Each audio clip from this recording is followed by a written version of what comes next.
अस्सलाम वालेकुम दोस्तों, मैं हूं आसिम सोहेल और आप देख रहे हैं मेरा यूट्यूब चैनल और फेसबुक पेज। उम्मीद करता हूं कि आप सब खैरियत से होंगे।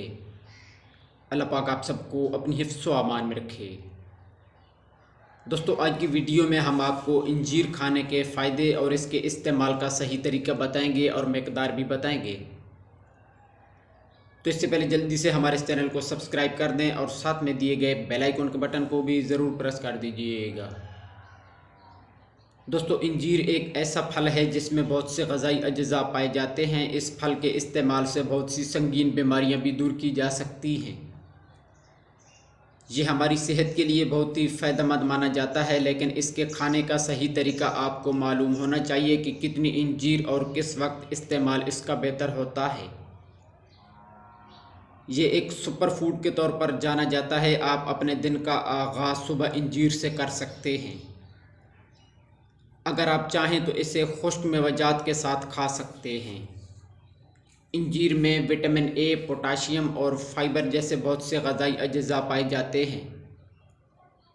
ये पोटाशियम की वजह से हाई ब्लड प्रेशर को कंट्रोल करता है। अगर आप हाई ब्लड प्रेशर का शिकार हैं तो इसे अपनी खुराक का हिस्सा ज़रूर बनाएं।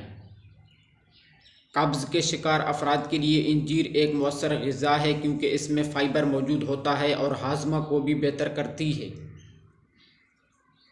इसके अलावा ज़ियाबीतस के मरीज़ों के लिए बहुत मुफीद है। इसमें पाए जाने वाले एब्सिक एसिड, मेलिक एसिड और क्लोरोजेनिक एसिड मरकबात शुगर को कंट्रोल करते हैं।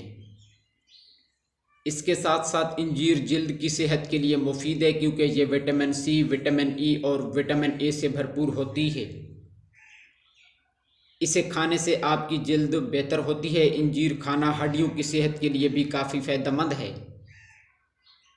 इसमें मौजूद कैल्शियम और फास्फोरस हड्डियों की नशो-व-नमा में मदद करता है। इंजीर का पानी कुव्वत मुदाफ़ियत और तवानाई बढ़ाने के लिए बहुत ही मुफीद होता है, क्योंकि इसमें बहुत से ज़रूरी विटामिन्स और मिनरल्स पाए जाते हैं जो जिस्मानी तवानाई को बढ़ाते हैं। इसके तरीके इस्तेमाल पर बात करें तो आप इसे खुश्क भी खा सकते हैं, लेकिन इससे आपको ज़्यादा फ़ायदा नहीं मिलेगा। बेहतर तरीका यह है कि रात को 3 से 4 दाने एक गिलास पानी में भिगो कर रख दें और सुबह खाली पेट ले सकते हैं। इसके अलावा इंजीर को दूध में पकाकर भी खाया जा सकता है। इसे पानी में भिगोकर खाएं या दूध में पकाकर, ये दोनों सूरतों में आपको फ़ायदा पहुंचा सकती है। तो दोस्तों, ये थी हमारी आज की वीडियो। उम्मीद है कि आपको पसंद आई होगी। अगर वीडियो पसंद आई हो तो इसे लाइक और शेयर ज़रूर कर दीजिएगा। दुआ में याद रखिएगा। जज़ाकल्लाहु खैरा।